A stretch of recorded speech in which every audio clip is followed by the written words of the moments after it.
Merci Chine, euh, aux organisatrices et aux organisateurs de la rencontre de m'avoir confié l'animation, la présidence de cette matinée.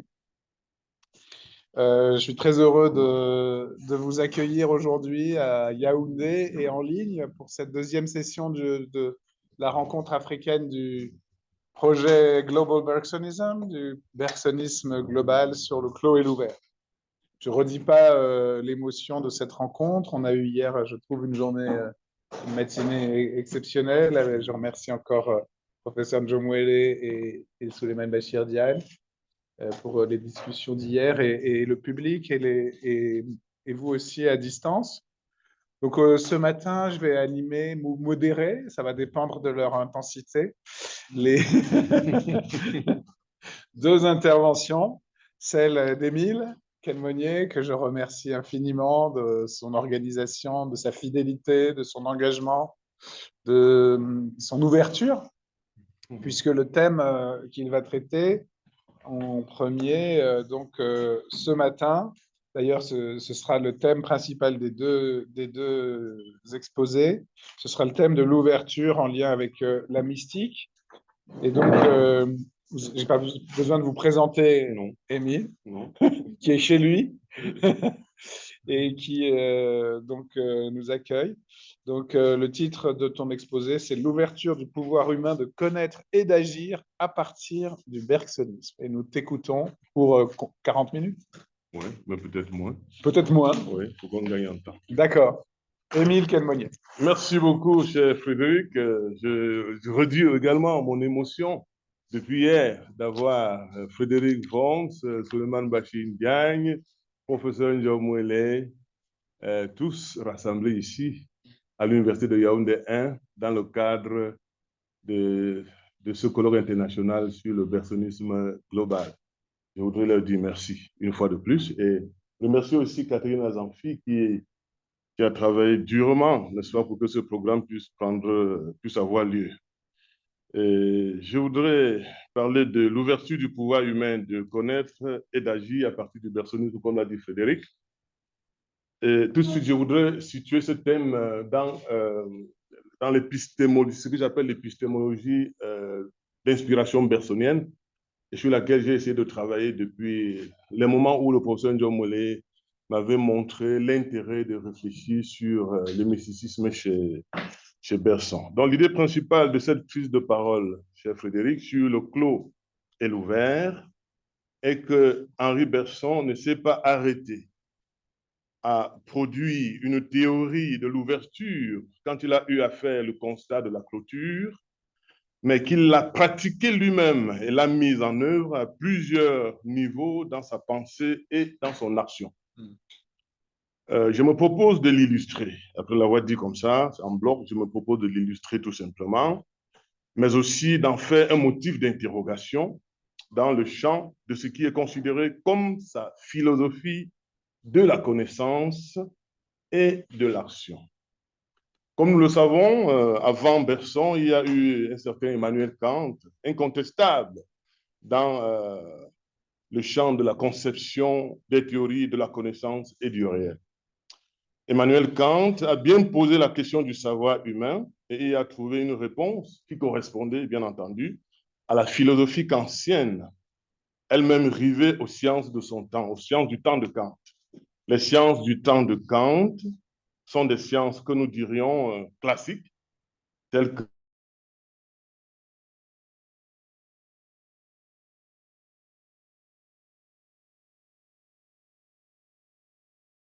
la mathématique, la physique, la considération du temps est la variable qui marquera la différence entre la théorie telle qu'elle s'est développée chez Kant et celle des post-kantiens qui vont parler du temps comme Kant, mais en y mettant un contenu différent, fait de plus de flexibilité et de souplesse. Le temps passera ainsi du statut d'une variable négligeable à celui d'une variable fondamentale, centrale, déterminante des sciences du temps post-kantien, telles que la biologie, la microphysique, l'histoire. La conception kantienne qui limita la connaissance humaine au domaine des phénomènes présente l'esprit humain d'une certaine façon qui pèse sur la théorie de la connaissance. Il va sans dire que le changement d'une seule variable de cette architectonique entraînera la variation de l'ensemble de la théorie de la connaissance et du domaine de la connaissance. En effet, le pouvoir de connaître est strictement lié à l'idée que l'on se fait de la disposition et de la structuration de l'esprit du sujet qui porte l'acte de connaître en tant que sujet connaissant.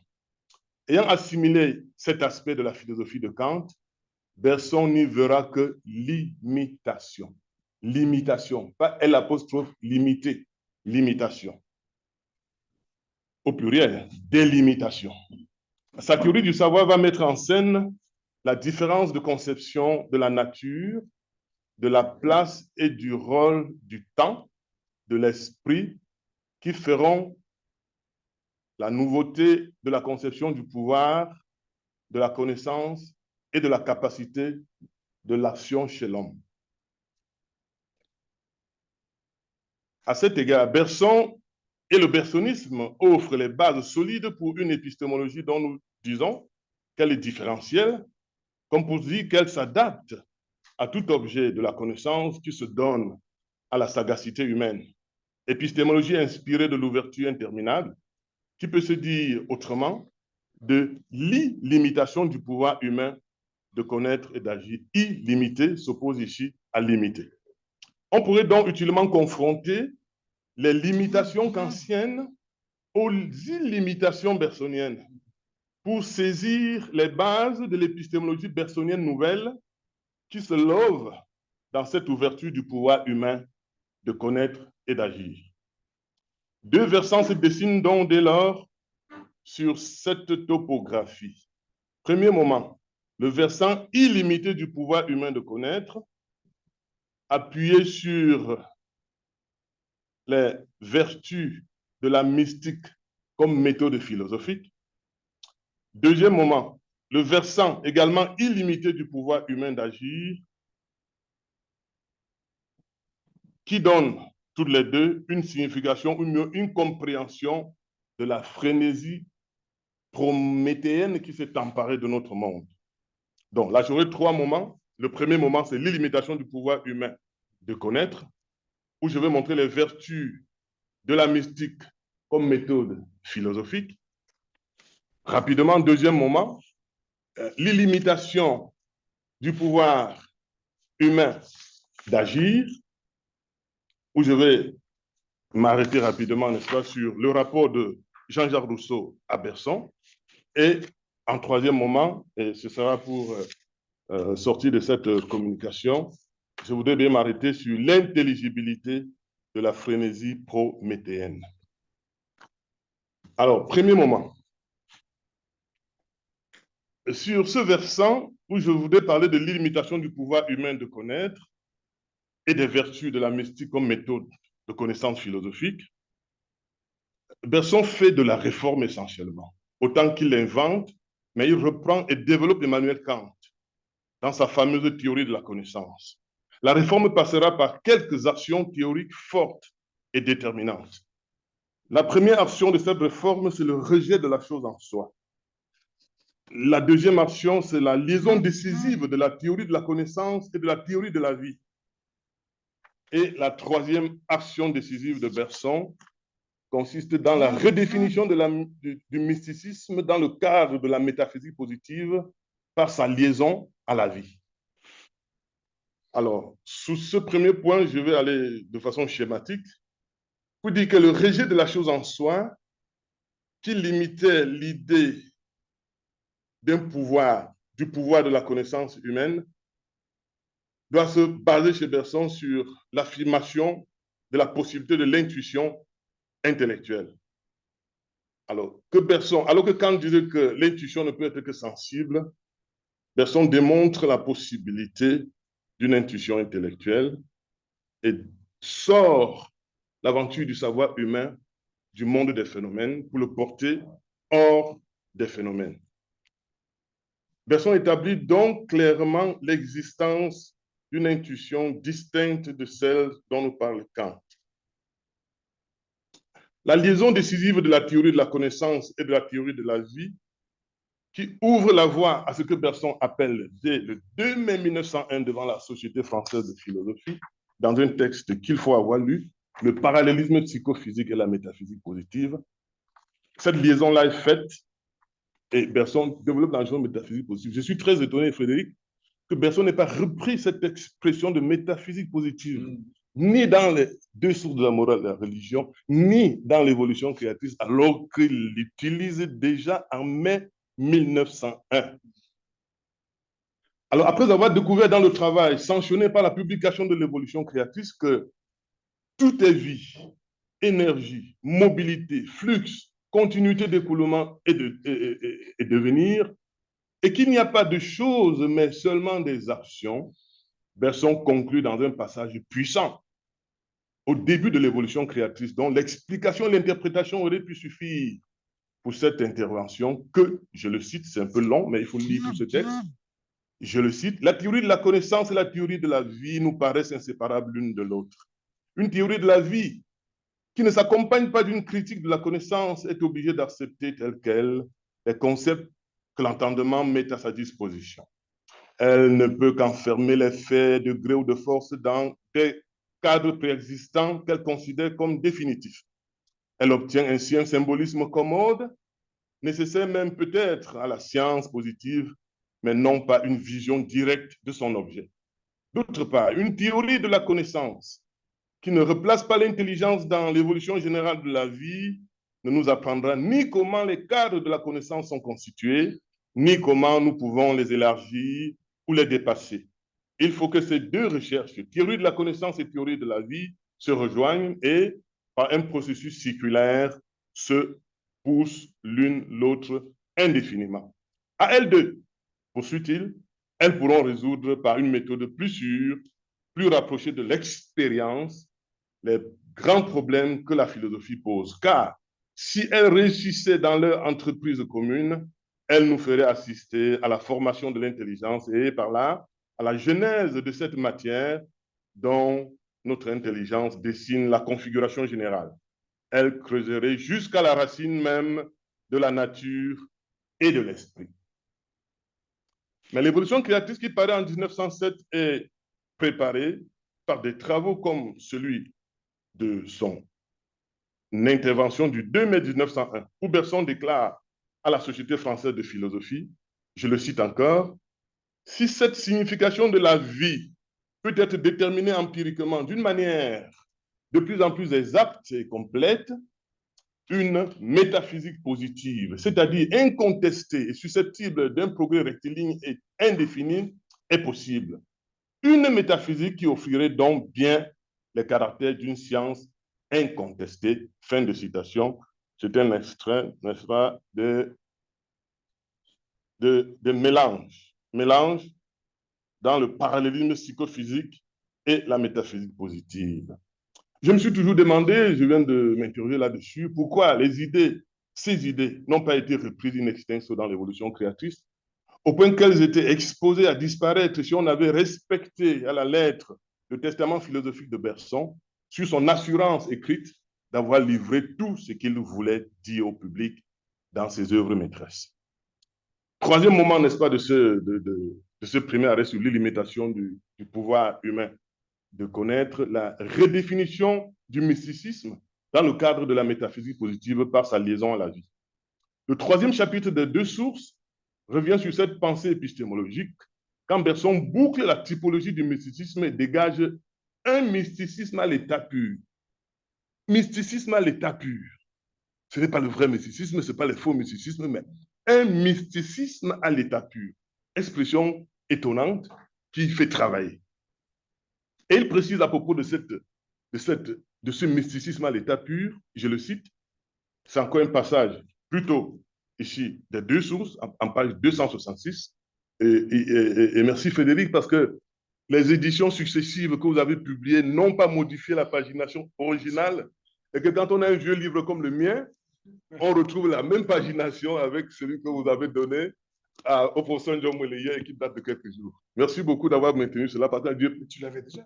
Oui, bien entendu, je lui ai dit. D'accord, je le lui ai dit, je lui ai dit que j'avais déjà cette édition-là. Donc, que dit-il?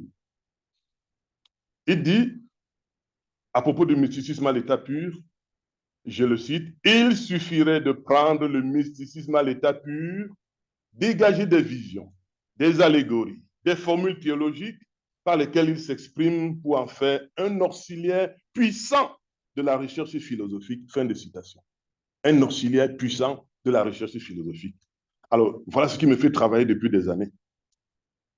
Faire du mysticisme un auxiliaire puissant de la recherche philosophique.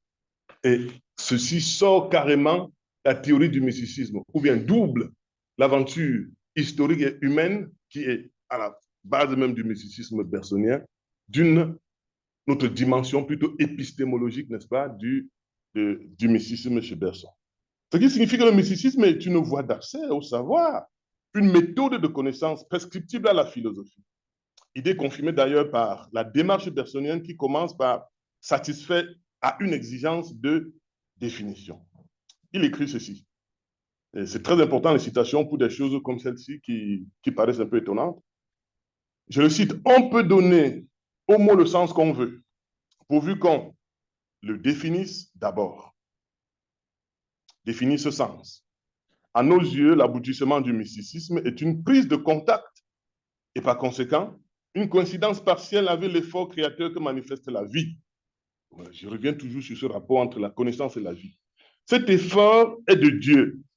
Si ce n'est pas de Dieu lui-même, le grand mystique serait une individualité qui franchirait les limites assignées à l'espèce par sa matérialité, qui continuerait et prolongerait ainsi l'action divine. Telle est notre définition. Fin de citation. Mais c'est plus d'une trentaine d'années avant cette définition des deux sources, et plus précisément sur ce texte, dans ce texte auquel je reviens toujours, le 2 mai 1901, dans le parallélisme psychophysique et la métaphysique positive, que Bergson saisit pour la première fois l'occasion de considérer le mot mystique en fonction de sa philosophie. Dans une discussion où il s'efforce d'indiquer aux membres de la Société française de philosophie le caractère absolument positif de sa méthode, caractère positif de sa méthode.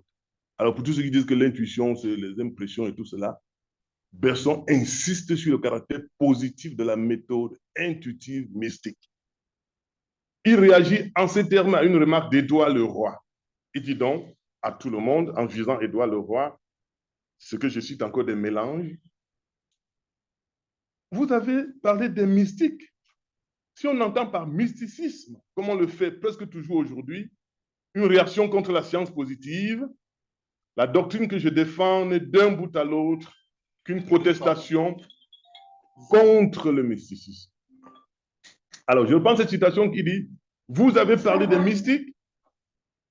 Si on entend par mysticisme, comme on le fait presque toujours aujourd'hui, une réaction contre la science positive, la doctrine que je défends n'est d'un bout à l'autre qu'une protestation contre le mysticisme, puisqu'elle se propose de rétablir le pont, et il met entre parenthèses lui-même, rompu depuis Kant, il ferme la parenthèse, entre la métaphysique et la science.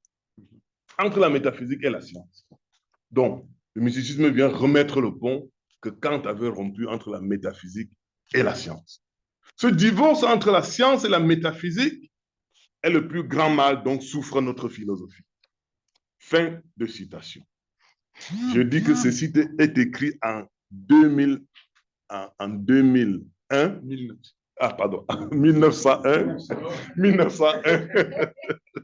Ah, merci, monsieur le modérateur, qui suit attentivement. En 1901, et que le texte de 1907, le texte de 1932, vraiment n'évoque pas. Je m'interroge vraiment parce que ça, c'est très puissant. Ça, c'est très puissant dans la philosophie de la connaissance chez Bergson. Et je me demande si lui-même n'a pas voulu étouffer cette dimension en laissant prévaloir seulement la philosophie humaine et puis la philosophie de l'histoire à laquelle il tenait, la lecture du monde et tout cela. Mais c'est encore des hypothèses. Nous verrons avec les spécialistes notamment comment on peut aborder tout cela. Donc, ainsi, l'ilimitation du pouvoir humain de connaître, adossée sur l'intuition mystique méthodique, porte l'acte de connaître au-delà du monde réel. Porte cet acte vers Dieu, à la fois créateur et amour. cette extension du pouvoir de connaître emporte, comme on l'imagine, celui du pouvoir d'agir. J'attaque dans le deuxième moment l'illimitation du pouvoir humain d'agir. Autant que de Bergson, autant que de Kant, Bergson se montre un fin connaisseur de Jean-Jacques Rousseau. Un fin connaisseur de Jean-Jacques Rousseau. Jean-Jacques Rousseau qui définit l'homme par la perfectibilité, c'est-à-dire la capacité qu'il possède de s'améliorer au cours du temps, conséquence de sa liberté, ce qui le rend toujours susceptible de changer en bien, mais souvent réellement en mal, en croyant que c'est en bien. Ainsi, Rousseau vise-t-il à exonérer Dieu des erreurs, des fautes ou des péchés, si l'on préfère ce mot des religions, des péchés de l'homme, des fautes de l'homme, des erreurs de l'homme, en conférant à ce dernier une liberté qui le rend responsable de ses actes. La perfectibilité, faculté par laquelle il se distingue fondamentalement de l'animal, sera, dit Rousseau, la source de tous les malheurs de l'homme. Je cite Rousseau dans son texte bien connu, Discours sur l'origine et les fondements de l'inégalité parmi les hommes. C'est telle cette perfectibilité qui le tire à force de temps de cette condition originaire dans laquelle il coulerait de jours tranquilles et innocents. C'est elle qui, faisant éclore avec les siècles ses lumières et ses erreurs, ses vices et ses vertus, le rend à la longue tyran de lui-même et de la nature. Fin de citation. La perfectibilité définit parfaitement l'homme moderne et contemporain. Celui qui s'éprouve non pas comme une donnée de la nature, mais comme un être se créant au fil du temps et n'ayant d'autre fin que lui-même. D'où le rêve d'une émancipation à l'égard des limites de sa condition, travail dont nous a parlé hier longuement le professeur Njomwele, exacerbé par l'agir transhumaniste aujourd'hui. Agir transhumaniste lui-même adossé sur les prouesses de l'intelligence dite artificielle, dont la volonté d'innovation n'a de raison que dans cette perfectibilité humaine. D'où l'incontestable frénésie prométhéenne dont on s'interroge sur le sens et la compréhension.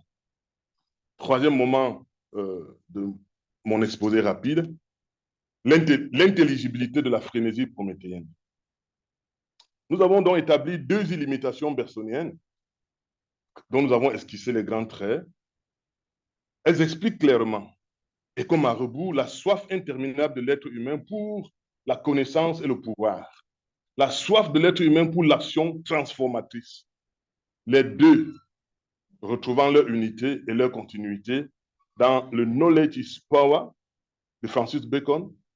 Power comme pouvoir, pouvoir au sens large, comme capacité d'action qui fit dire avec raison à un certain Thomas Hobbes, dont il a été question ici hier, que les hommes désirent, je le cite, pouvoir après pouvoir, désir qui ne cesse qu'à la mort. Fin de citation. Dans un ultime effort de compréhension des phénomènes dans l'histoire ou dans le temps, Bergson a pu actionner l'idée ou l'image de la double frénésie. Le professeur Njomwele a donné la citation hier, je ne la reprends pas.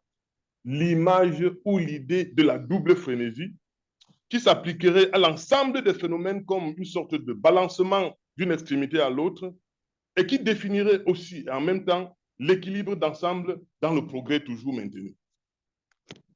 Mais ce qu'il dit de l'esprit d'invention ou encore du talent d'invention dans les deux sources de la morale de la religion, de cet esprit chez l'homme et de ce talent chez l'homme moderne, dans le même texte des deux sources de la morale de la religion, obéit-il à cette loi de la double frénésie? C'est la question qui a été posée hier par l'ami, le professeur Ba de Côte d'Ivoire, de Boaké. Autrement dit, peut-on s'attendre aujourd'hui, professeur Njomwele, professeur Worms, peut-on s'attendre aujourd'hui ou demain à un contrebalancement de notre Prométhée déchaîné, comme dirait Hans Jonas, vers ce qui serait un retour à la vie simple, sans notre corps démesurément grossi, immensément accru des deux sources de la morale et de la religion. Question déjà posée, comme je l'ai dit hier. Il me semble plutôt qu'il ne nous reste plus à nous, humains, actuels terriens, que la tâche clairement assigné par la dernière page des 2 sources de la morale. Je disais au professeur John Moyer, je suis étonné de voir que les grands exposés sur Bergson s'achèvent par une citation de la dernière page, par une citation de la dernière page des 2 sources. Parce que j'ai vu le professeur John Moyer la citer et Frédéric l'a cité, mais je suis contraint de la citer, mais pas sous le même angle. Et je ne parle même pas du texte qui dit que l'humanité gémit à demi écrasée. Il y a un petit passage très caché, mais qui correspond vraiment à l'angle d'attaque qui est le mien et qui est épistémologique, où personne dit ceci. À défaut d'une réforme morale aussi complète, je le cite, à défaut d'une réforme morale aussi complète, il faudra recourir aux expédients, se soumettre à une réglementation de plus en plus envahissante, tourner un à un les obstacles que notre nature dresse contre notre civilisation. Page 338, c'est la dernière page. Dernière page. Réglementation. Dernière page des 2 sources de la morale et de la religion. Fin de citation. Et oui, je m'interroge. C'est la dernière question que je pose et je n'ai pas de réponse comme le professeur John Moyer hier. Si, comme le pense Bergson, avec une justesse et une anticipation stupéfiante, les réglementations, ou ce que Frédéric Worms appelle les régulations actuelles, ne sont que des expédients. Je suis allé encore revoir la définition française du mot expédient.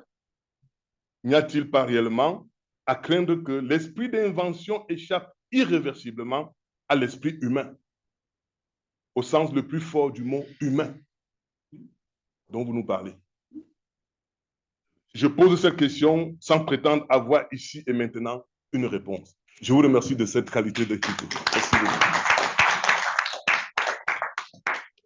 Merci beaucoup, Émile. Je ne sais pas si on a le temps d'une discussion tout de suite, si on enchaîne les 2 exposés. Qu'est-ce que peut-être on peut avoir 1 ou 2 questions quand même? Oui, pourquoi puisque pas. l'exposé a bien tenu le temps, si vous êtes d'accord, madame. Je voudrais dire un mot déjà pour te remercier de cet exposé. Je pense qu'il y avait 2 points qui me semblent très importants et une question difficile à la fin. Les 2 points importants, c'est d'abord le lien entre connaissance et action. C'est vrai que chez Bergson, c'est absolument inséparable, pour le meilleur et pour le pire. C'est-à-dire que l'action pratique limite l'intelligence, Oui. mais effectivement, une connaissance intuitive doit se traduire en action. Et inversement, il n'y a pas de mystique ou d'action sans connaissance.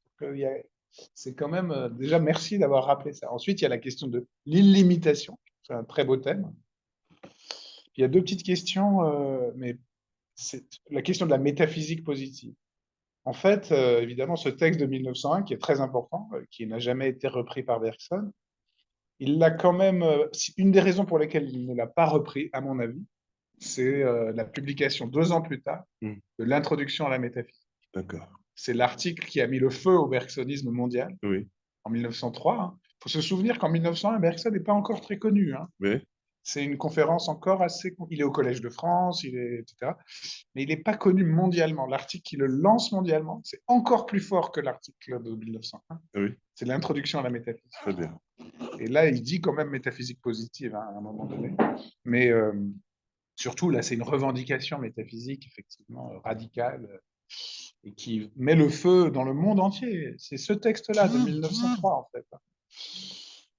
Et moi, ma question, ma remarque aussi, mais on y reviendra peut-être dans la discussion générale, ça rejoint la discussion d'hier, sur ta question sur la double frénésie. Moi, ce qui me frappe en ce moment, concrètement, dans notre monde, et il y aura peut-être des exposés là-dessus tout à l'heure d'ailleurs, sur l'articulation de l'intelligence artificielle et de l'intelligence, c'est qu'on a les 2 frénésies en même temps. C'est que, contrairement à ce que pensait Bergson, peut-être, l'une n'a pas remplacé, n'a pas éliminé l'autre. On a une frénésie de la frugalité, de la sobriété, de l'environnement, du climat. On a des militants écologistes, et heureusement d'ailleurs, qui sont dans cette frénésie-là, qui disent il faut arrêter.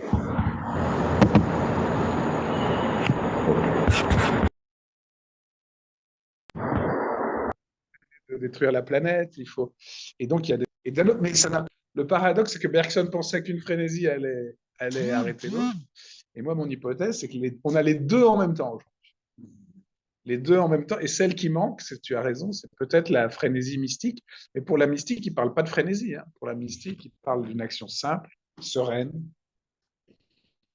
Et c'est justement, voilà. Et pour la réglementation, oui, moi je pense que malgré tout, quand il y a une conférence sur le climat et qu'on dit qu'il ne faut pas dépasser 1,5 degré, ça suppose beaucoup de réglementation. Ce n'est pas de la frénésie, c'est de la régulation.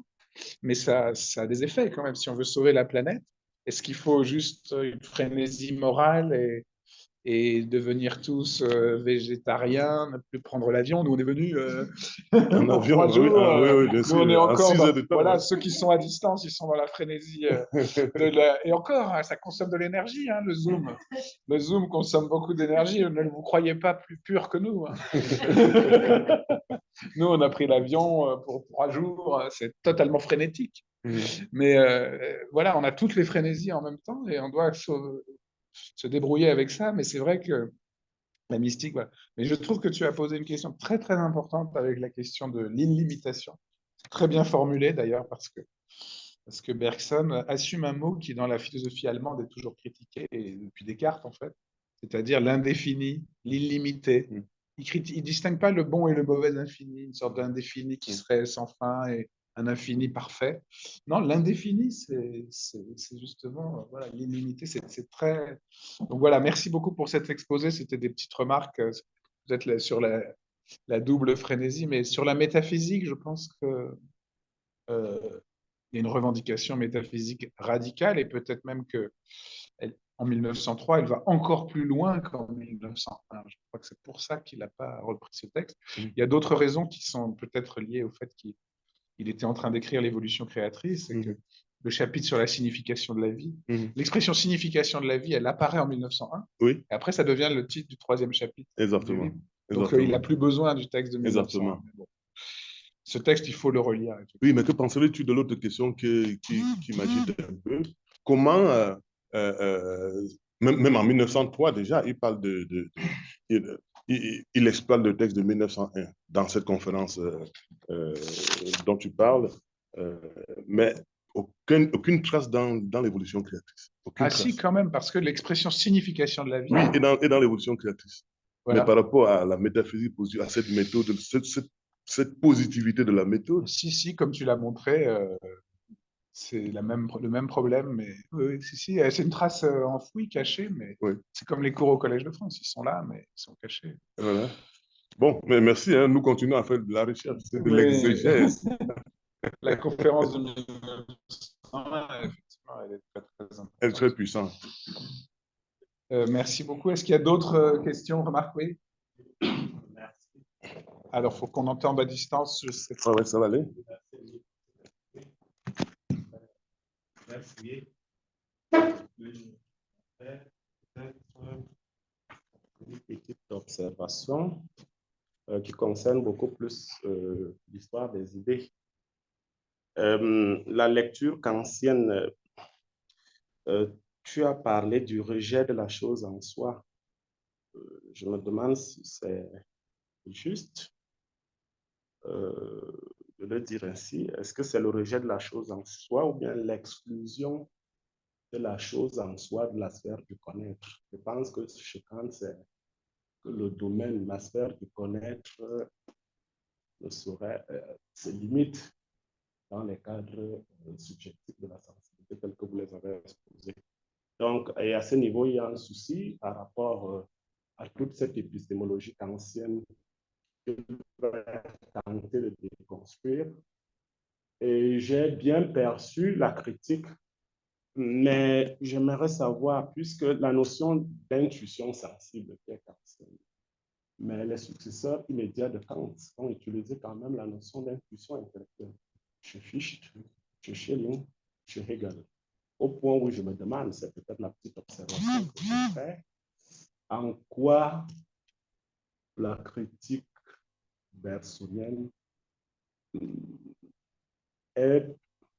apporte quelque chose de nouveau par rapport à la critique des successeurs immédiats de,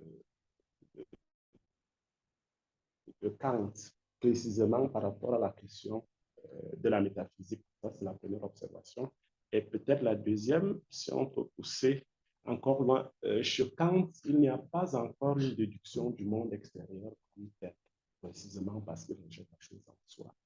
Mais comment les successeurs immédiats toujours de Kant vont rattacher leur critique précisément en se fondant sur les ressources de la mystique allemande. Je ne sais pas le rapport que personne n'a eu avec Eckhart, Jacobson, Paracelsus. Je ne sais pas si au niveau, si c'est la même perspective de la mystique, mais je sais que c'est avéré que les successeurs immédiats de Kant, Fichte, Schelling et Hegel se rattachent clairement et explicitement à la tradition de la mystique allemande, au point où la déduction du monde extérieur, la question de Dieu, de la religion, se trouve facilement justifiée. Donc, c'est juste une observation de voir peut-être qu'on fouille un peu.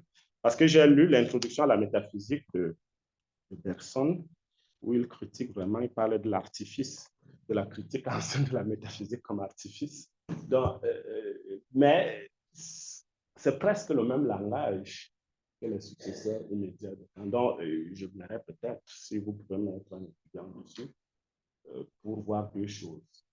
La première chose, la critique bergsonienne de Kant, est-ce qu'elle renouvelle la critique de l'idéalisme allemand? Première chose. Deuxième chose, le fond mystique des successeurs immédiats de Kant est-il différent que celui que va remobiliser Bergson beaucoup plus tard? Donc voilà les deux observations censées. Mais j'ai eu une très bonne édition, plus ancienne des œuvres de Bergson. J'ai essayé de lire un peu. Mais je n'ai pas vu de référence à Böhm. Je n'ai pas vu de référence à Paracelsus. Je n'ai pas vu de référence à Eckhart, mais à Fichte, à Schelling et à Hegel, il y en a suffisamment, du moins dans l'apparat critique de cette édition, du moins ce qui est plus ancienne, je ne sais pas si elle est nouvelle. Bon, merci beaucoup. Je vous remercie. Merci pour cette question. Je montre bien le champ du travail qui pourrait s'ouvrir sur ces questions et ces comparaisons.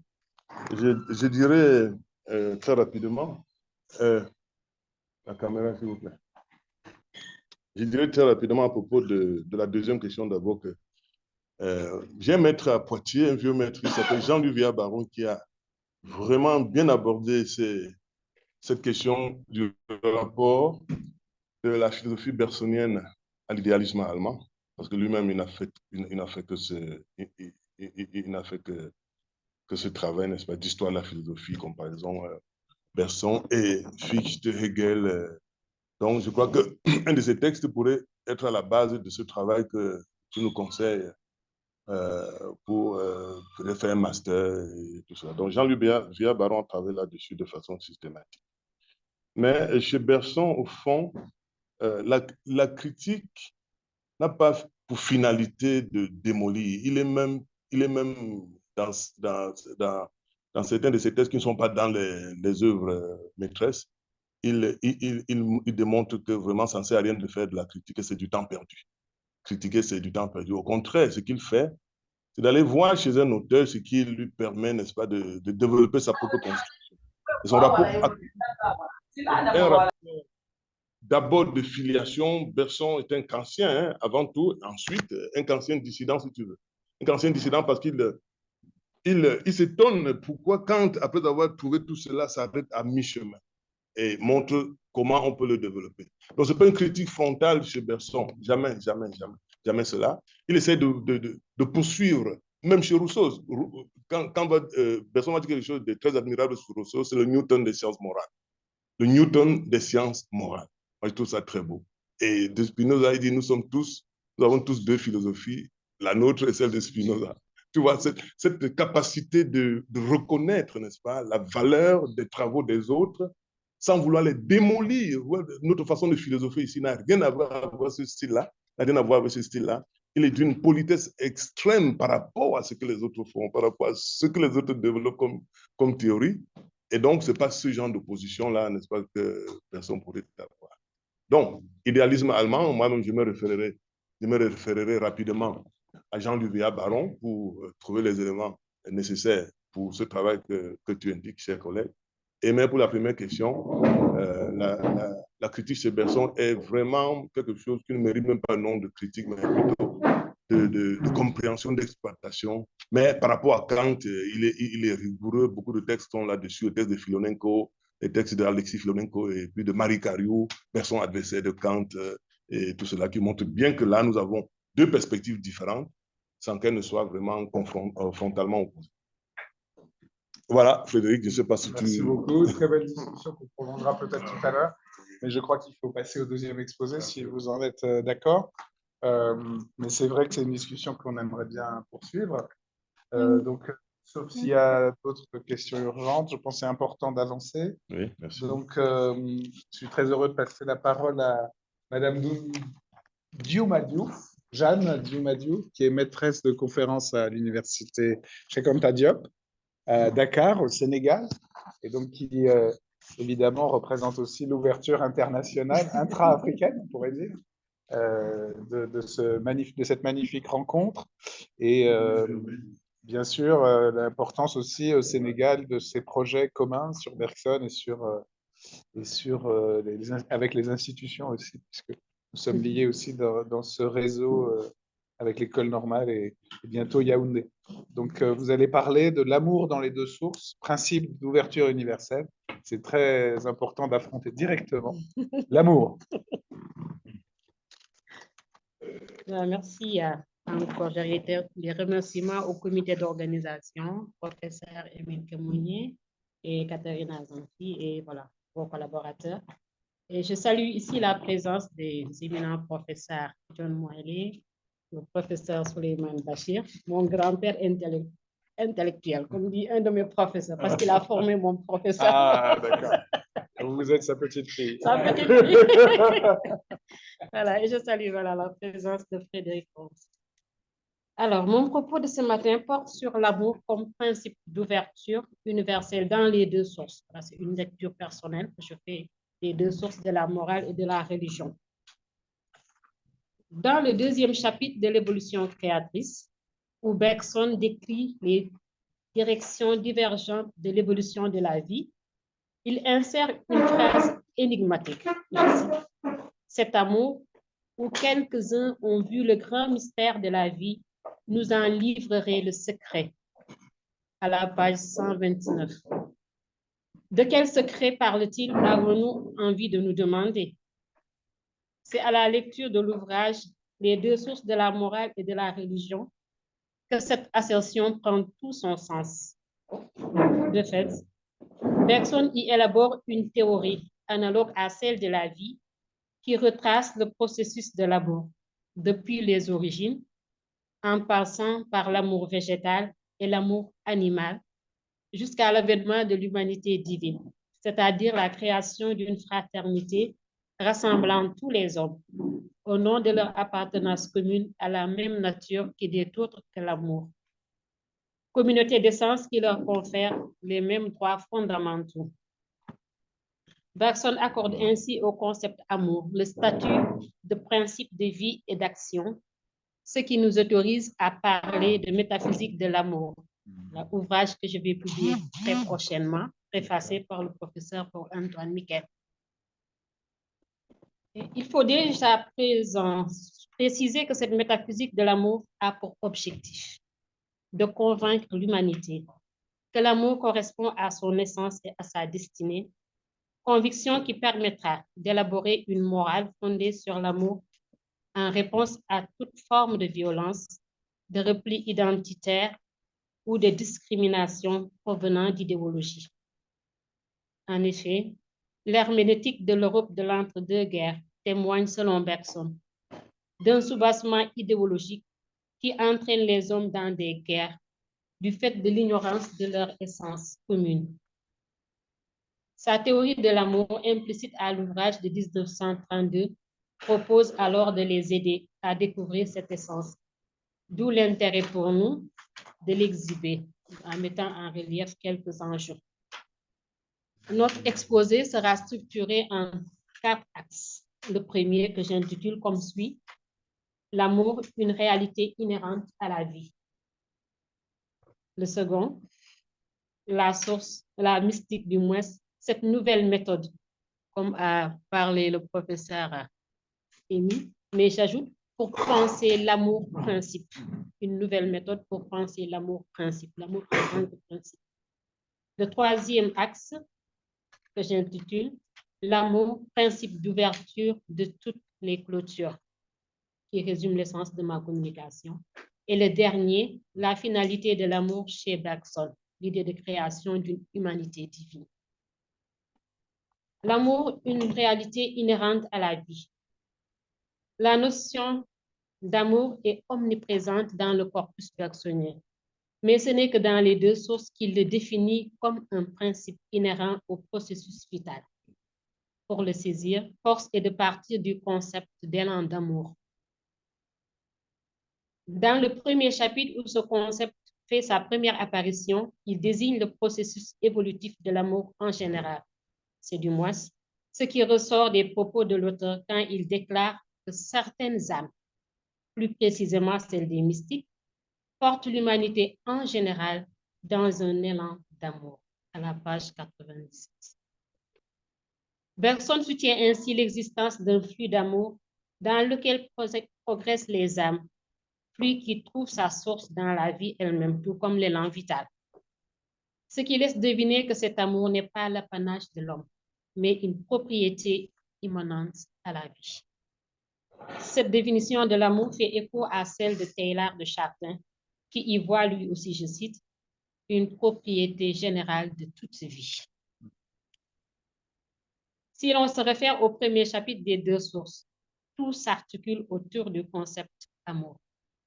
De facto, l'auteur le décrit simultanément comme une source, une dynamique, un principe de mouvement et d'action. Toutes ces dimensions s'informent mutuellement de manière à conserver l'unité originelle de la vie, l'unique source d'où découle l'élan créateur. D'ailleurs, pour Bergson, l'amour correspond à l'essence même de l'effort créateur, à la page 97, c'est-à-dire l'élan vital. Puis à l'essence du principe créateur ou Dieu, pour employer le langage religieux.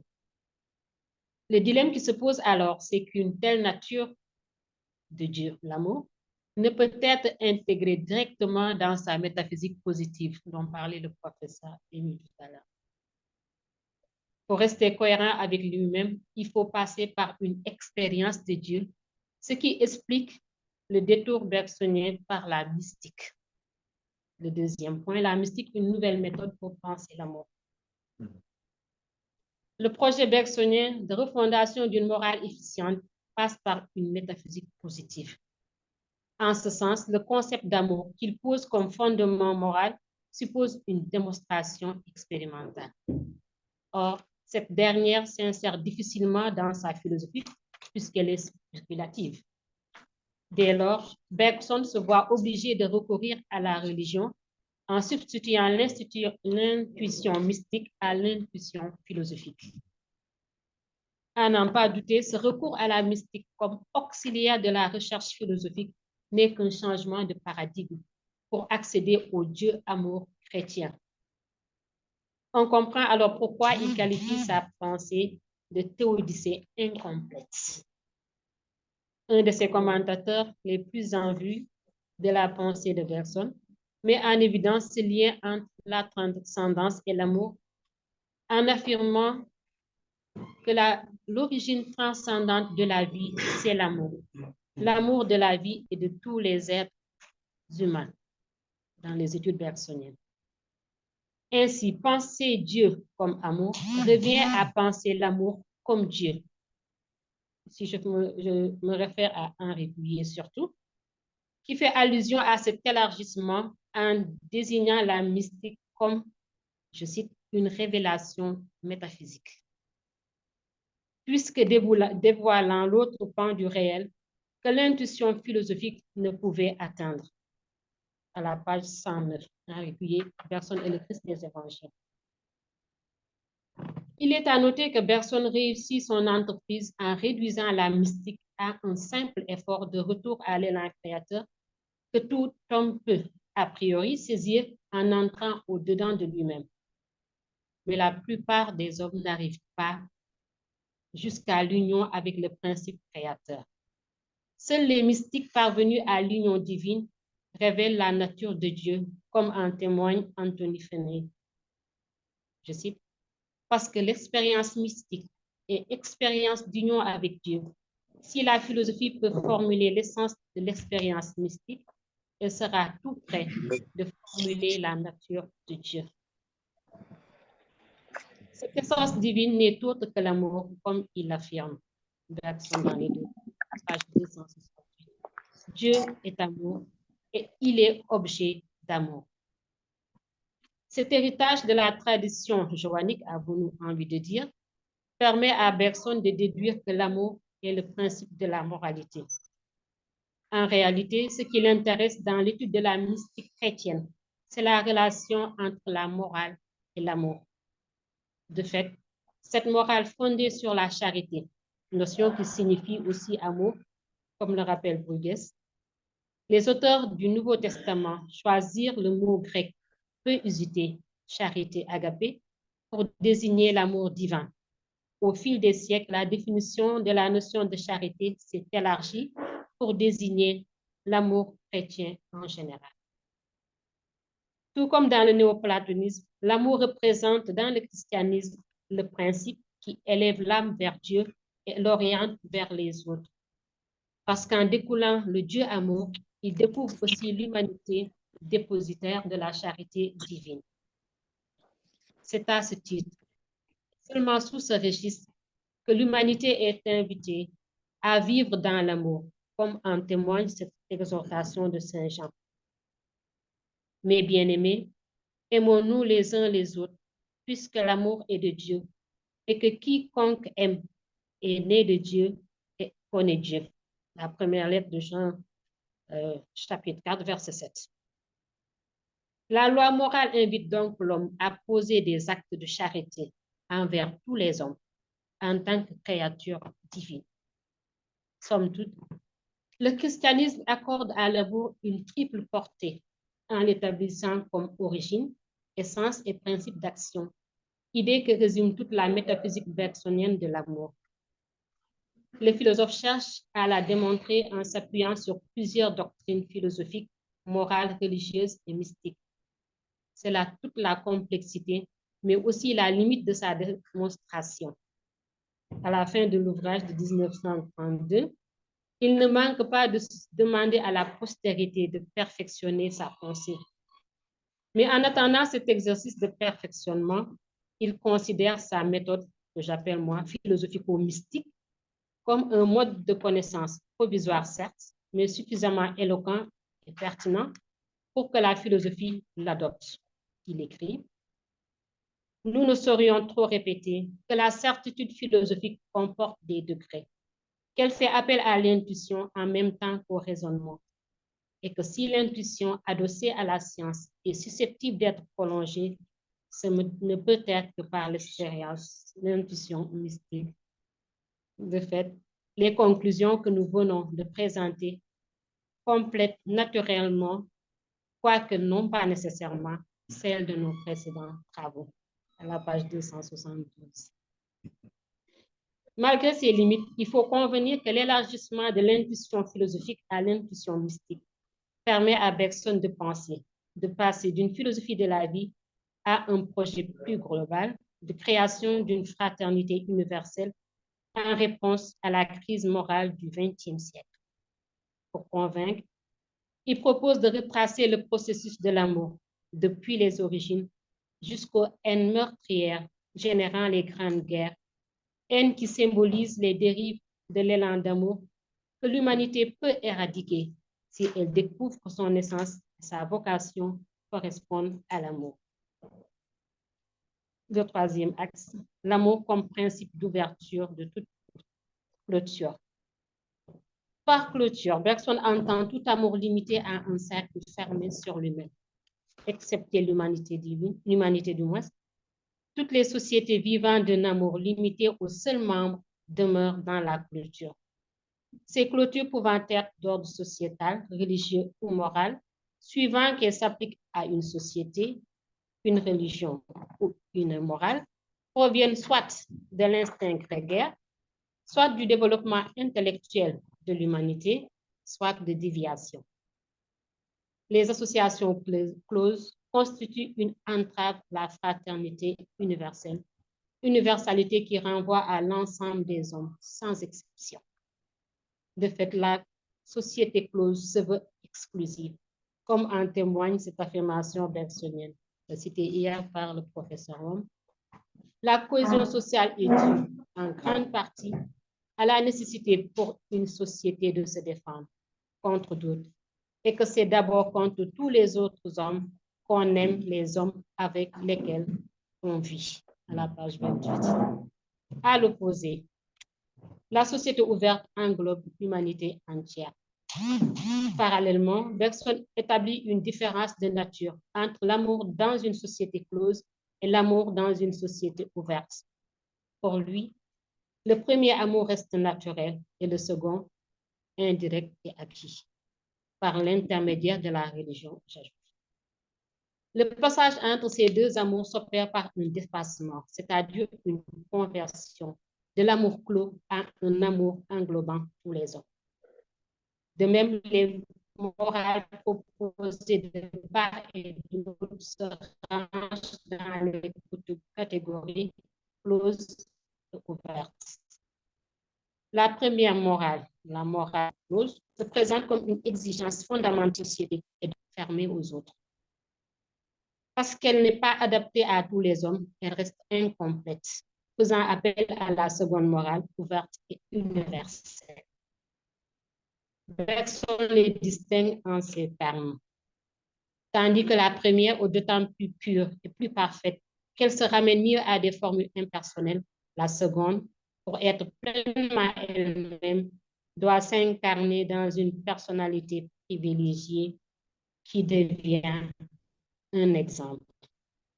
Page 29-30. Dit autrement, la morale ouverte est faite pour l'âme attirée par l'amour de son principe créateur, amour qui le pousse à aimer, ainsi que l'affirme Bergson. C'est toujours dans un contact avec le principe générateur de l'espèce humaine qu'on s'est senti puiser la force d'aimer l'humanité. À la page 52. Il convient de rappeler ici que dans la perspective évolutionniste de Bergson, l'âme qui aime les autres progresse vers sa finalité, c'est-à-dire l'amour universel. À l'opposé, si elle est incapable de sympathiser avec les autres, elle s'enferme dans la clôture et tourne en rond, attendant sa libération pour communiquer l'amour, ce qui représente un arrêt de l'élan d'amour, une analogie avec l'élan vital. Pour autant, son flux ne s'estompe pas, car cet élan continuera son chemin en contournant cette âme, faute de pouvoir l'emporter dans son élan. Il finira par créer d'autres individus qui réussiront à entraîner cette âme pétissante. C'est en ce sens que Bergson faudrait, il est vrai, entraîner avec soi le reste des hommes. Mais si quelques-uns suivent, et si les autres se persuadent qu'ils le feraient à l'occasion, c'est déjà beaucoup. Il y a dès lors l'espérance que le cercle finira par être rompu. À la page 50. Les philosophes restent en effet convaincus que l'humanité n'a pas tant besoin de prescription morale que d'être persuadée que l'amour représente son essence et sa destinée. Et sa morale l'invitera simplement à aimer le genre humain. Tout comme la morale, Bergson conçoit deux formes de religion, la religion statique et la religion dynamique. La religion statique, propre à chaque société, est close. Elle trouve son origine dans la fabulation de l'intelligence. Cette première forme de religiosité doit être dépassée par une autre, la mystique vivante de l'amour du principe. Ainsi naît la religion dynamique qui transmet un nouvel élan, l'émotion mystique, capable de transformer l'humanité en embrasant les cœurs. En faisant correspondre dans les deux sources l'amour à la finalité de la vie et à l'essence de l'humanité, à l'essence que l'humanité partage avec son Créateur, Bergson cherche à briser toute forme de clôture entravant la fraternité universelle. Cette dynamique d'amour se donne à voir rétrospectivement dans l'histoire. Selon le philosophe, le peuple juif est le premier à amorcer l'ouverture à l'universel pour connaître à l'humanité avec la mystique chrétienne, en remplaçant la justice naturelle par la justice divine plus équitable. Personne explique. Nous trouvons cet élan chez les prophètes. Ils eurent la passion de la justice. Ils la réclamèrent au nom du Dieu d'Israël. Et le christianisme, qui prit la suite du judaïsme, dû en grande partie aux prophètes juifs d'avoir un mysticisme agissant, capable de marcher à la conquête du monde. Page 255. Les prophètes révèlent ainsi la possibilité de passer de la sphère individuelle à la sphère universelle, de la morale restreinte à la morale universelle fondée sur la transcendance. Cependant, malgré cette ouverture à la transcendance, Bergson nie tout élan mystique au judaïsme quand il écrit « Entre Israël et son Dieu, il n'y avait pas assez d'intimité pour que le judaïsme fût le mysticisme que nous définissons » à la page 254. À l'opposé, il accorde au christianisme, prônant un Dieu proche et aimant, le mysticisme par excellence. Bergson concède tout de même au judaïsme un mérite indéniable pour son apport à la vraie morale en faisant de Dieu le fondement de l'égalité entre les hommes, du moins entre juifs, puisque les autres peuples ne participent pas à l'élection divine. Cette élection rend par ailleurs cette morale partielle, partialité qui s'oppose à l'universalité que vise Bergson. À ses yeux, le judaïsme reste la religion d'une nation et donc une religion statique ou close. Arguer en conclut que les grands prophètes juifs sont interprètes d'un Dieu national et universel. La page 113. En appelant à l'universalité, le christianisme dépasse les frontières de la nation juive. De fait, Bergson voit dans l'enseignement christique un appel à l'amour universel. De son entretien avec les philosophes, Jean Guiton rapporte ses propos résumant son enthousiasme. L'enthousiasme de Bergson ici. Il dit, c'est l'apparition de l'amour, c'est la révélation de l'amour, une invention de génie que l'humanité dans son ensemble est encore très loin d'avoir adoptée. Même Nietzsche admet que l'amour résume tout l'itinéraire du Christ quand il écrit « Ce Jésus de Nazareth, cet évangile de l'amour, ce Rédempteur qui apporterait aux pauvres, aux malades, aux pécheurs, la félicité et la victoire. N'est-il pas précisément la séduction dans sa forme la plus sinistre et la plus irrésistible, la séduction qui devait mener par un détour à ses valeurs judaïques, à ce renouvellement de l'idéal? Le paradoxe est que Nietzsche voit en Jésus-Christ le modèle de la parfaite médiocrité, puisque son message universel s'adresse à l'homme indifférencié, tandis que Bergson le magnifie en tant que promoteur d'une morale ouverte. En vivant un amour universel, il inaugure une morale universelle, seul moyen de dépasser les nombreuses clôtures éloignant l'humanité de sa finalité, l'humanité divine. Le dernier point, l'humanité divine ou la vision cosmopolitique de Bergson. L'humanité divine, opposée à l'humanité humaine que théorise Bergson, n'est rien d'autre qu'une fraternité rassemblant tous les peuples et États. Selon lui, la Première Guerre mondiale traduit l'apothéose de l'orgueil humain. De fait, lorsque les grandes nations européennes affichent leur volonté d'étendre leur suprématie sur les autres, elles exacerbent l'inégalité entre les hommes, ce qui témoigne de la méconnaissance de l'essence commune, l'amour. C'est la raison pour laquelle sa théorie vient en appoint, en légitimant la création de sa morale fondée sur l'amour. Cette morale doit, au final, aboutir à la création d'une fraternité universelle. Plus qu'une, celle-ci correspond où tous ont le droit de jouir des biens de la nature. Pour pallier les inégalités matérielles, la morale prône le droit de tous à une aide des autres, pour qu'aucun membre ne soit dans l'indigence. En outre, l'amour ne tolère aucun acte immoral. S'il est vrai que tous les hommes sont égaux par essence, ni la discrimination, ni l'esclavage, ni l'ostracisme n'ont leur raison d'être. Ici, Bergson a dans sa ligne de mire les stoïciens qui prônent un cosmopolitisme en cautionnant la discrimination, d'où sa critique. Nous ne voyons qu'aucun des grands stoïciens, pas même celui qui fut empereur, ait jugé possible d'abaisser la barrière entre l'homme libre et l'esclave, entre le citoyen romain et le barbare. La page 78. Cette critique peut aussi être étendue aux religions. Bergson pense en effet qu'aucune guerre religieuse n'est envisageable, si tant est que la connaissance de Dieu doit les pousser à se découvrir comme frères. C'est donc une absurdité quand deux nations religieuses se font la guerre, alors que le Dieu dont elles s'imaginent parler est un Dieu commun à tous les hommes. À la page 225. Somme toute, aucune société ni religion ne peut cautionner ni l'exploitation de l'homme par l'homme, ni l'ostracisme, ni l'homicide, si elle prêche l'amour. Cette puissance créatrice dont elle renverse barrières et obstacles. En tant qu'être de progrès, l'homme peut toujours se surpasser dans l'amour et créer une surhumanité. Toute une tradition de philosophes a proposé une métaphysique.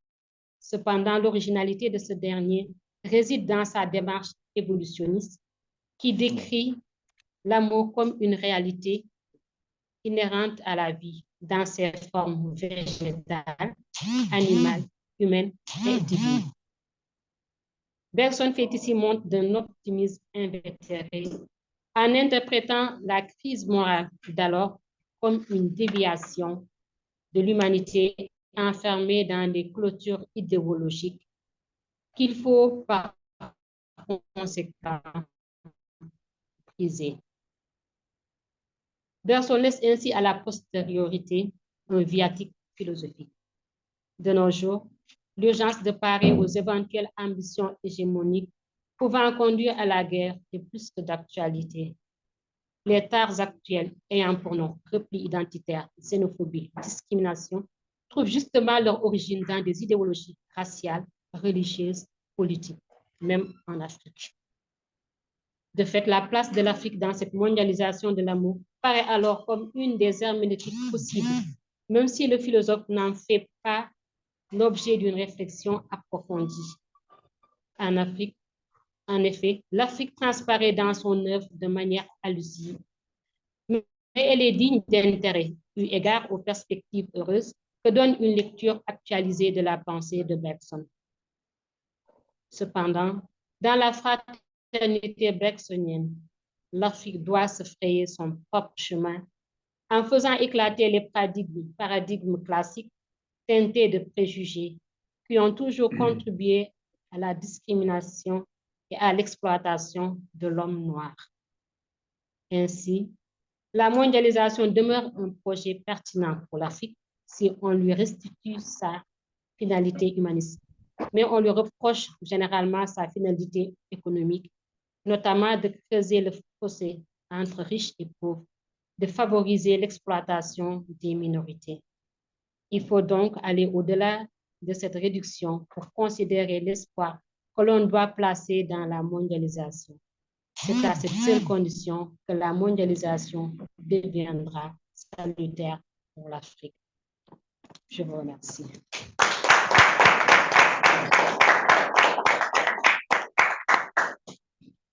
Merci à vous. Merci d'avoir pris au sérieux la philosophie bergsonienne de l'amour. C'est extrêmement important parce que vous avez montré son caractère systématique, son caractère organique, hein, sa puissance en fait, et c'est très souvent méconnu parce qu'on a l'impression que c'est une sorte de choix un peu personnel, un peu émotif, affectif, et vous avez montré que c'était une grande cohérence philosophique avec aussi, par exemple, un enjeu très intéressant, c'est l'opposition de l'amour clos et de l'amour ouvert. Nous aimons nos parents, comme je le citais hier aussi. Et là, vous avez cité cette phrase extraordinaire aussi, c'est d'abord contre tous les autres. C'est d'abord contre tous les autres hommes qu'on aime les hommes avec lesquels on vit. Donc, il y a une coupure dans l'amour lui-même, entre l'amour clos et l'amour ouvert. Il y a une grande cohérence de la doctrine bergsonienne de l'amour. Et plutôt qu'effectivement se demander ce que c'est que l'amour et le définir abstraitement, voir tout le déploiement, c'est extrêmement, c'est très important et c'est très rare.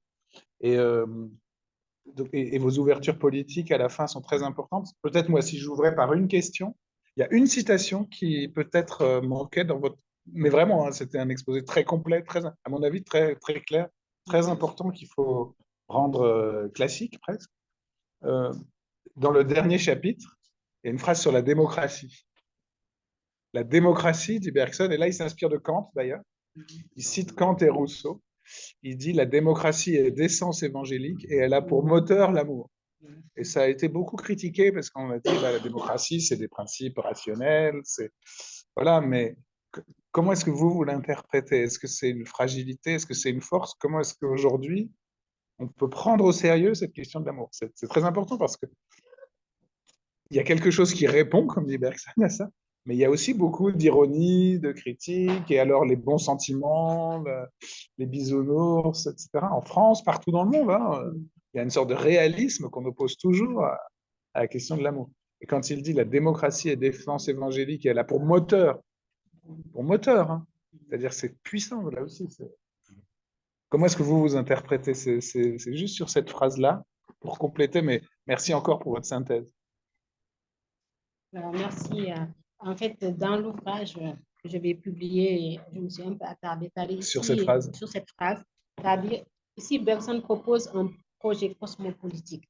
Et même dans son développement, il propose un autre fondement à la démocratie. Généralement, on dit la démocratie, c'est le principe d'égalité fondé sur l'égalité, la liberté, etc. Et Bergson ajoute, il dit quand on parle d'égalité, de liberté, de fraternité, pendant oui, comment ça s'appelle? La devise. Devise française et de liberté, égalité, fraternité. C'est-à-dire cette fraternité. Quand on parle de frère, c'est parce qu'on a un père. Et ce père, il faut que les hommes arrivent à découvrir ce père qui fonde cette fraternité. Et ce père, c'est Dieu, en fait, le Dieu amour dont il parle. Une fois que les hommes reconnaissent que même la fraternité qu'ils sont en train de prôner dans une démocratie et trouve son inspiration dans cet évangile, en fait, cet évangile de Saint Jean qui dit que Dieu est amour. En ce moment, la manière de l'égalité que les hommes prônent sera plus efficiente, en fait, de s'arrêter sur des principes. Et donc là, c'est pas à dire, quand on pense que Bergson fait plus le prosélytisme du christianisme, mais ici, c'est surtout le concept d'amour, le Dieu amour. Cette notion qu'il a puisée directement dans l'évangile de Saint Jean. Il dit cet amour-là, en fait, on oublie que l'amour, c'est d'abord une réalité. C'est une réalité inhérente à la vie. C'est plus qu'un sentiment. Et ça, mais la haine aussi. Oui. La haine aussi. Oui, c'est pourquoi de la clôture, la haine sont les deux tendances que l'homme doit réussir par l'amour à vaincre cette haine-là. Et donc là, ce que j'ai aimé dans sa pensée, comment Bergson cherche dans un contexte assez triste à parler de l'amour, à donner une note beaucoup plus joviale à la vie.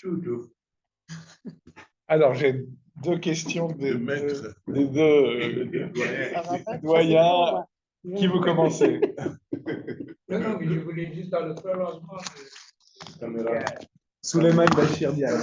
Voilà, je voulais juste dans le prolongement de ce que tu as dit là, effectivement, comme Frédéric, me féliciter de ce que tu as osé. Oui. Mondialisation de l'amour et cosmopolitisme maintenant en répondant à cette question. Parce qu'en effet, on a le sentiment aujourd'hui, la victoire de la clôture, paradoxalement, c'est le cynisme. Le cynisme qui fait que dès lors qu'on sort de la clôture, on commence à ricaner en disant c'est bisounours, c'est les bons sentiments, etc. Et c'est ça qu'il faut pouvoir vaincre. Il faut pouvoir oser le mot démocratie et dire en effet qu'elle a cette essence-là et qu'elle a pour moteur l'amour. Il faut pouvoir oser mondialisation de l'amour, il faut pouvoir oser cosmopolitisme également. Et c'est en ce sens-là que je voulais que je revienne un peu sur l'allusion rapide que tu as faite à Théâtre de Chardin. Il m'est apparu en t'écoutant à quel point Théâtre de Chardin est effectivement un bergsonien et qui a poussé le bergsonisme dans cette direction-là, plus naturellement, parce que lui-même étant prêtre, évidemment, pouvait aller plus facilement dans cette direction et penser un cosmopolitisme, y compris dans les heures les plus sombres. Les textes de Théâtre de Chardin sur le cosmopolitisme et ce qu'il a appelé la planétisation, ou la socialisation du monde, de l'humanité dans le prolongement de Bergson, c'est au sortir de la Deuxième Guerre mondiale, avec toutes les atrocités qui ont été celles de la Deuxième Guerre mondiale. Et voilà, c'est la réflexion qui m'était venue plus qu'une question en t'écoutant. Merci. Avant de répondre, peut-être on va écouter la deuxième question, comme ça on reste aussi dans la caméra avec le professeur Njomoueli. Oui, alors, Dieu, si l'amour est inhérent à la vie, selon dans le bergsonisme, est-ce qu'on peut encore distinguer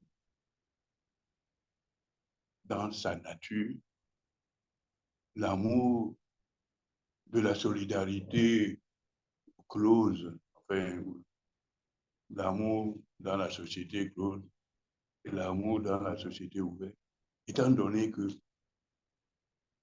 la nature de cet amour, c'est d'aller vers vous. C'est l'élan, c'est lié à l'élan vital. C'est le même élan, non? Mais c'est l'objet, finalement. Dans un sens, l'objet est localisé, est circonscrit. Et dans l'autre, l'objet est plus ouvert, plus étendu, comme nous sommes dans le clos et l'ouvert, effectivement.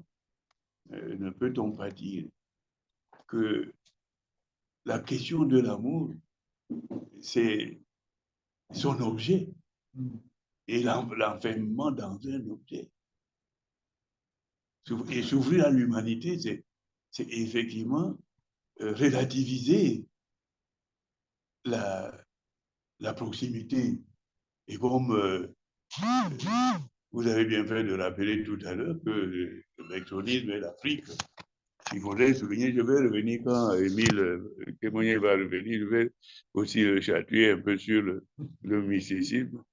Mais justement, quel message, particulièrement là, par rapport à nos enfermements tribaux, mais je crois que vous en avez dit un mot, mais surtout la question essentielle, logique de l'amour, la nature de l'amour. Merci, je vais reprendre le micro. Merci. J'ai bien vu qu'il y avait deux questions aussi à distance, mais peut-être vous pouvez répondre à ces deux remarques et ensuite on passera les questions de Frédéric Keck, qui d'ailleurs avait une question déjà hier, et je crois que c'est madame, je ne vois pas bien le nom, Émilienne. D'accord, pardon, j'arrive pas à lire. Voilà. Donc, allez-y. Je remercie le professeur pour vos questions pertinentes.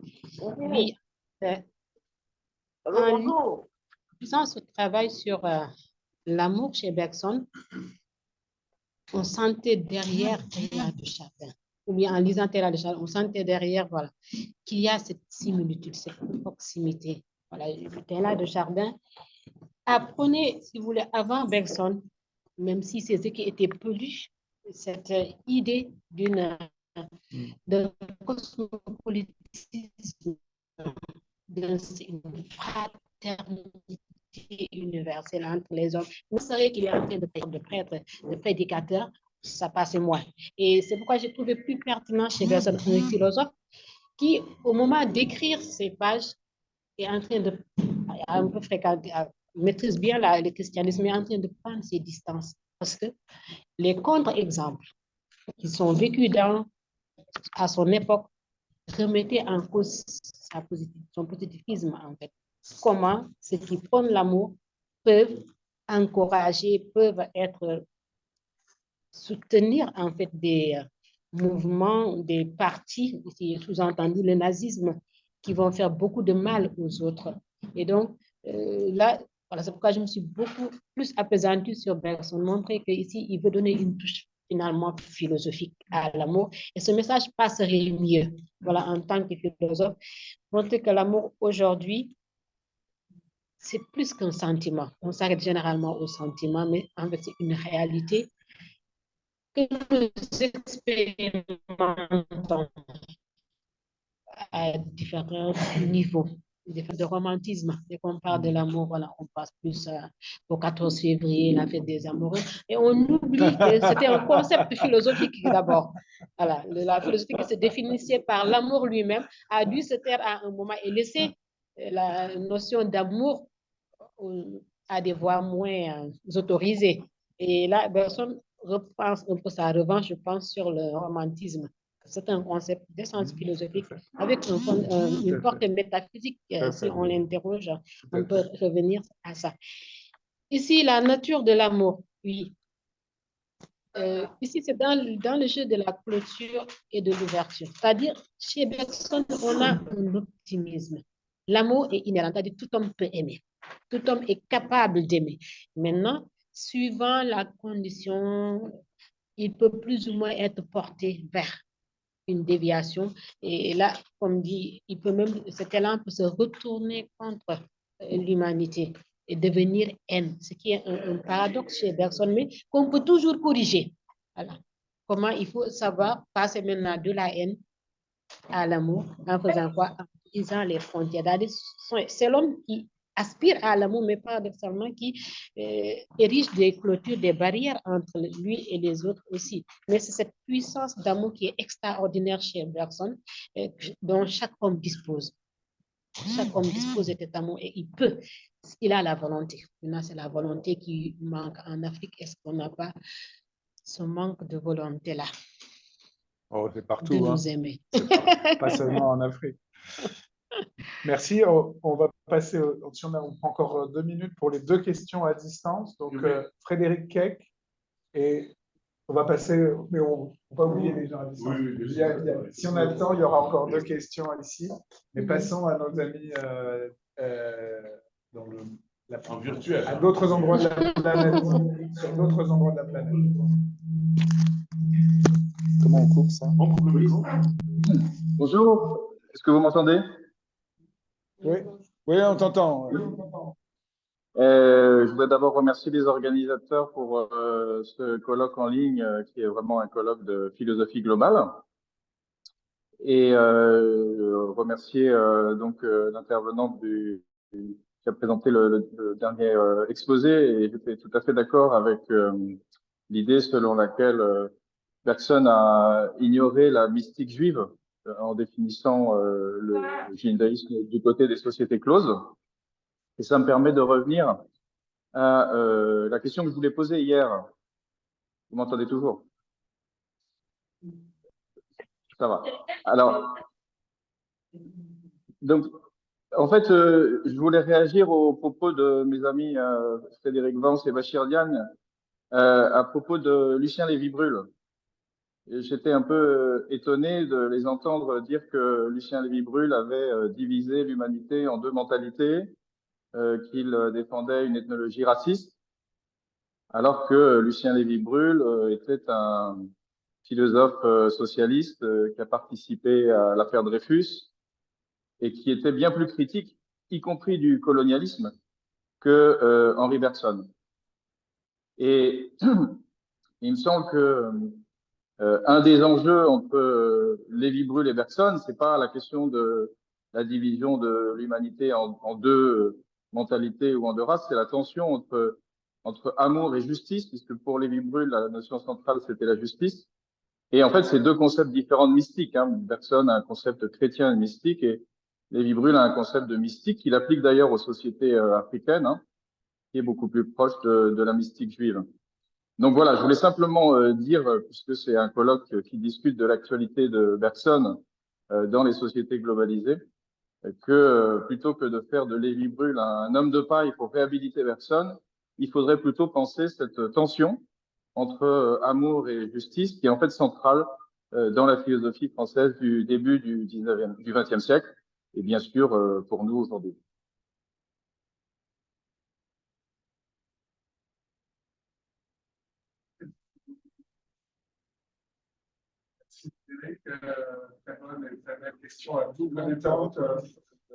On va peut-être écouter les autres questions à distance.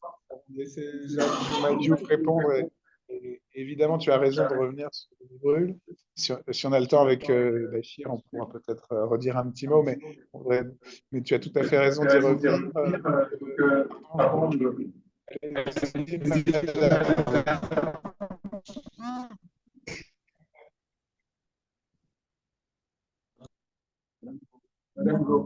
Docteur Gomao. Madame Gomao, docteur Gomao, vous avez la parole. Oui, allô, bonjour. Bonjour à tous. Allô? Allô? Vous entendez? Allô? Vous m'entendez? Allô? Oui, on vous entend. Mais parlez, Oui, on oui, vous entend. bon, Si vous n'avez pas de retour, parlez quand même, on vous entend. ma préoccupation est la suivante. Par rapport à l'exposé qui vient de passer, je voudrais savoir pourquoi est-ce que la présentatrice affirme de façon péremptoire que l'amour est inhérent à la vie. Et que pense-t-elle de la haine qui entre dans les antinomies de l'existence? Merci. Ouais. Une troisième question à distance, on va très vite. Je ne vois pas le nom. Oui, allô? Oui, allô? Voilà, je me suis Oui, allez-y. enregistré de façon anonyme, je ne sais pas si... Je peux? Ou bien c'est tout?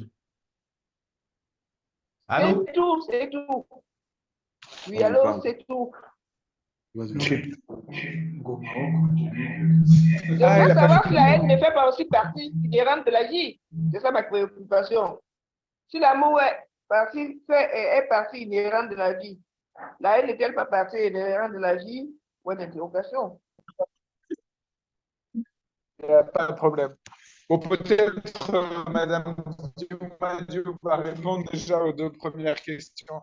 Donc, Frédéric Keck et Madame Ngomao. Oui, vous passez le micro. Allez-y.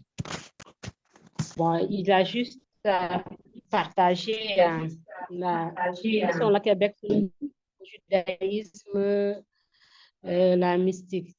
En fait, c'est quand on se demande, je me demande toujours pourquoi. Lui, effectivement, en tant que religion, en tant que mystique d'une nation, on est dans la clôture. Et lui, le mysticisme dont il parle, c'est le mysticisme complet qui est ouvert, en fait, qui est ouvert, qui englobe, qui peut être accessible à tous les hommes, sans exception.